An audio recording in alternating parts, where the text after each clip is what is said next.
Salut, c'est Brian InTech et aujourd'hui on se retrouve pour mon premier tutoriel sur la chaîne YouTube qui va consister à vous montrer comment utiliser et vous montrer un petit peu le logiciel Camtasia Studio 8. Donc j'utilise la version 8.4 exactement qui est la dernière version en date. Après les versions précédentes 8 se ressemblent beaucoup. Il y a des petites choses qui voilà, elles sont différentes, notamment les logos. Et voilà. Après la version 7 va y ressembler aussi, mais un petit peu moins quand même. Donc j'utilise une version qui est patchée à moitié en français, donc c'est le patch qui est en train de se faire par une communauté en fait. Donc voilà. On va commencer tout de suite par importer. J'ai importé deux vidéos. Donc quand on veut commencer un montage, il suffit importer un média. Donc c'est soit une vidéo, soit une image, soit de l'audio, enfin du média tout simplement. Donc là c'est mon introduction, elle est ici, avec une autre vidéo ici. Alors je vais vous montrer maintenant en fait comment régler la taille de la vidéo qui est un élément important, c'est par ici qu'il faut commencer forcément. Du coup voilà, je vais importer un glisser-déposer sur le track 1, c'est une vidéo d'un feu d'artifice. Et avant toute chose, ici vous voyez que c'est du 1280 par 720. Donc ça voudra dire qu'au final ce sera une vidéo en 720p. Moi je veux du 1080p, donc il suffit de cliquer sur la version 8.4, sur les versions précédentes pardon, il vous met ce message en pop-up. Donc moi, je vais faire de 1920 par 1080 pour avoir du Full HD, enfin du 1080p, voilà, c'est ça. Hop, là je vais un petit peu, est-ce que je peux dézoomer, ce serait pas mal. Ouais, je vais peut-être un petit peu plus zoomer, 75%, sauf que je vois pas voilà, 50% ça fera parfaitement l'affaire. Du coup, ensuite, vous voyez que ma vidéo elle est beaucoup trop petite, ça a été filmé avec un téléphone portable, du coup bah, c'est pas du 1080p, ça va être du 360 ou je sais même pas en fait. 480. Et du coup, il va falloir la replacer, bien la mettre. Après, je vous conseille pas trop. Enfin, vous voyez un petit peu là, ça commence à être pixelisé. Et du coup, ça devient pas très joli. Enfin bon, voilà, de cette façon-là, on peut recadrer la vidéo.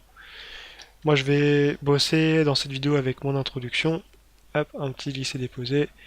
Moi, par défaut, elle fait du 1080p, du coup, elle s'accorde parfaitement sur les bords. Voilà.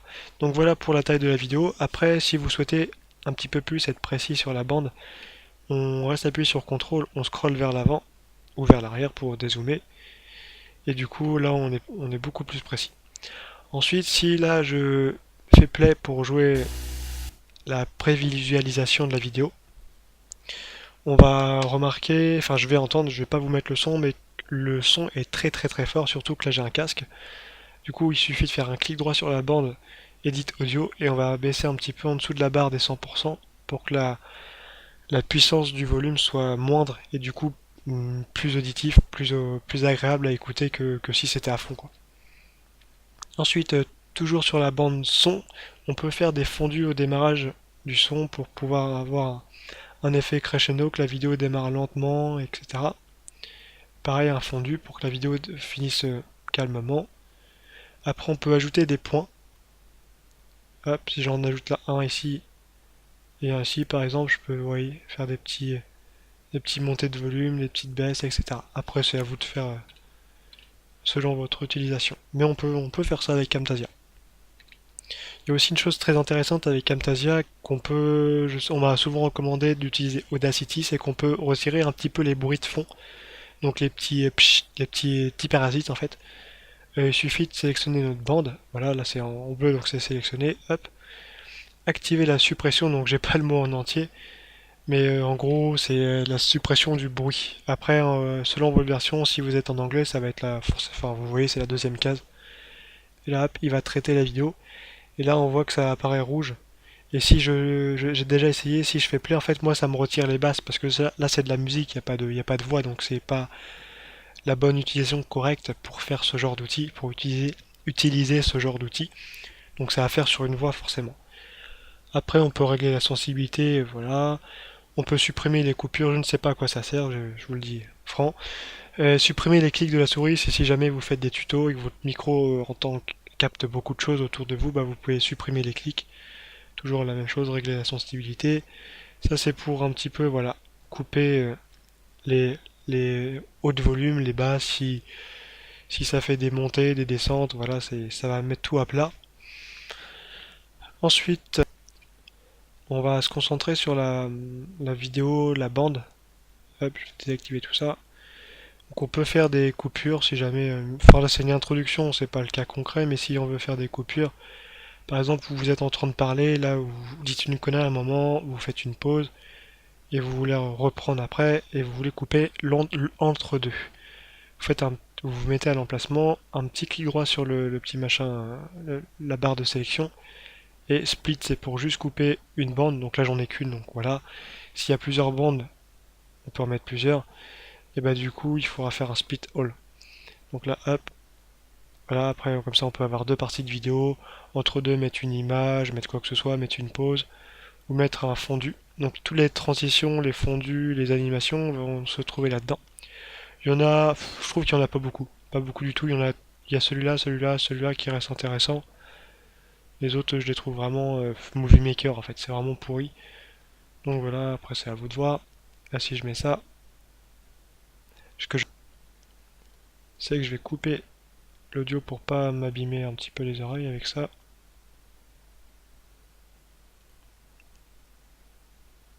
Là vous voyez que ça se passe très très vite parce que bon, après on peut élargir.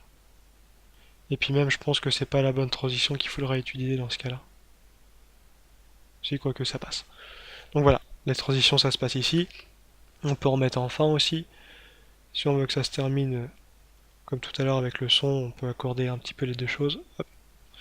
Voilà, après ça, il n'y a rien de compliqué, je pense que tout le monde sait le faire. Ensuite, une chose intéressante, si jamais, vous voyez là, vous êtes en train de parler, vous avez envie de commenter, et vous voulez que ça reste sur cette image-là, pendant plusieurs secondes, genre on va dire 30 secondes. Vous coupez, vous vous mettez en fin, vous faites un clic droit ici, non, clic droit sur la vidéo, pardon, et vous faites Extend Frame, donc ça va étendre l'image en fait. Non, on peut sélectionner le temps, mais je fais OK, et ensuite vous voyez, je peux allonger, et du coup ça va rester sur une image fixe. Du coup vous pourrez faire des, je sais pas, des animations sur les côtés, ajouter des choses, enfin dire des choses intéressantes que vous avez à dire. Donc voilà.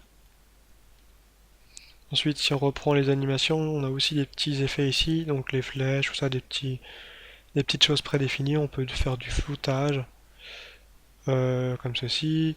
On peut faire, voilà, un spot, donc que ça se concentre vraiment que sur un point. On peut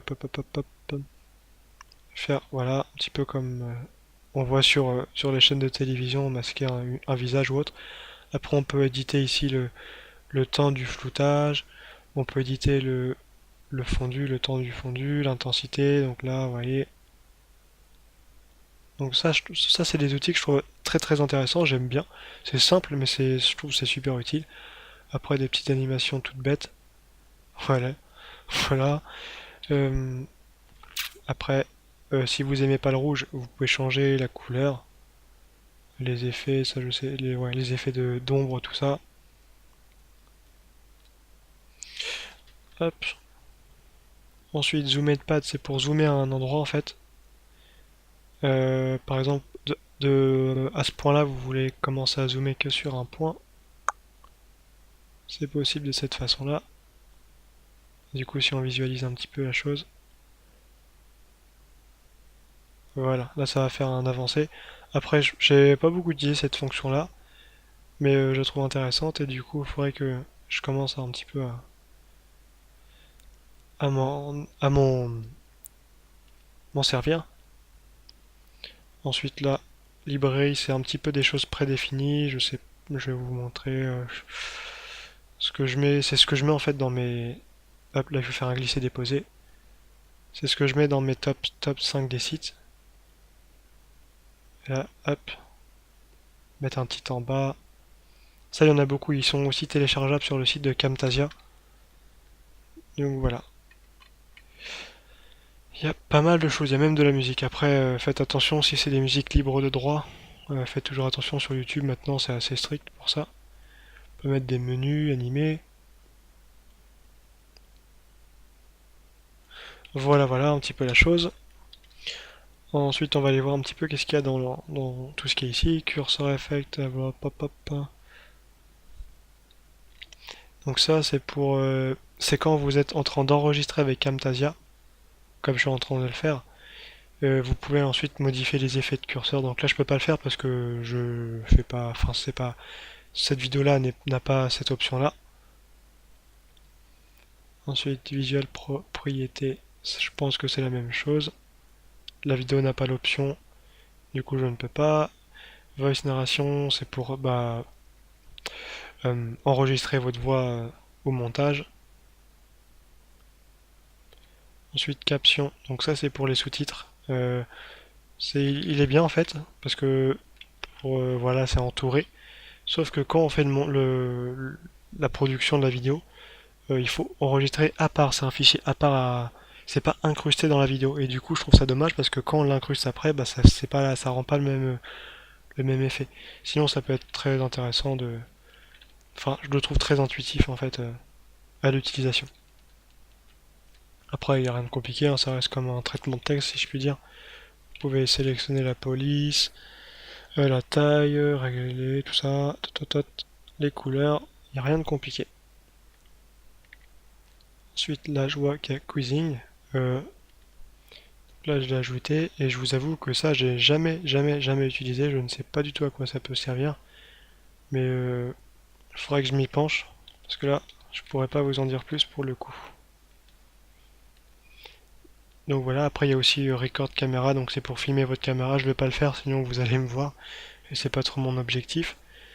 Du coup, voilà. Pour la partie montage, j'ai fait le tour. Maintenant, on va passer à la partie production, donc encodage rendu de la vidéo. Donc il suffit de sélectionner, si on veut juste éditer, encoder une partie, vous faites de cette façon-là. Et ensuite un clic droit, Produce Selection As. Et du coup, ça va encoder que cette partie-là que j'ai choisie. Et sinon, vous faites Produce and Share. Hop. Pour la première utilisation, je vous conseille de faire d'ajouter un réglage. Donc on va faire nouveau. Alors on va éditer d'abord le mien. Ça, je vais pouvoir vous montrer. Donc là, on lui donne un nom, une description si vous souhaitez. Il n'y a rien d'utile là-dedans pour la vidéo en tant que telle. Ensuite, le format du fichier, j'ai choisi MP4 parce que c'est du lecteur flash et YouTube recommande grandement d'utiliser du MP4 pour avoir une meilleure optimisation de la vidéo. Donc si vous êtes sur YouTube, utilisez du MP4, voire du WMV ou du AVI. Enfin, honnêtement, je vous conseille le MP4. Après, je pense que vous serez compétent pour choisir qu'est-ce que vous souhaitez selon votre utilisation, mais si c'est du YouTube, et je pense que ça va être grandement pour la plus grande partie des gens qui regardent la vidéo du YouTube. Donc voilà, suivant, on a choisi MP4. Ici c'est un contrôleur, donc nous on veut pas de contrôleur, on veut pas l'intégrer à un site web ou autre. Donc on le désélectionne. La taille, c'est comme je vous ai dit tout à l'heure, on veut du 1920 par 1080 pour avoir du 1080p. Donc là après il n'y a rien d'autre à changer. Frame rate, c'est le taux d'images par seconde, donc 30 images par seconde c'est le maximum. Ensuite keyframe, donc je vais vous expliquer avec un petit site web que j'ai trouvé. Donc vous voyez que là, quand on passe notre curseur, c'est déclenché, mais c'est vraiment une image en fait. C'est d'une image à l'autre, ça change. Et un keyframe, c'est cette animation là, donc c'est le taux d'image qu'on peut apercevoir à l'œil qui change. Donc là, il y en a un certain nombre, il y en a je sais pas combien, je peux pas vous dire. Du coup, c'est plus fluide, voilà. Ça va être de la même façon avec la vidéo qu'on aura là.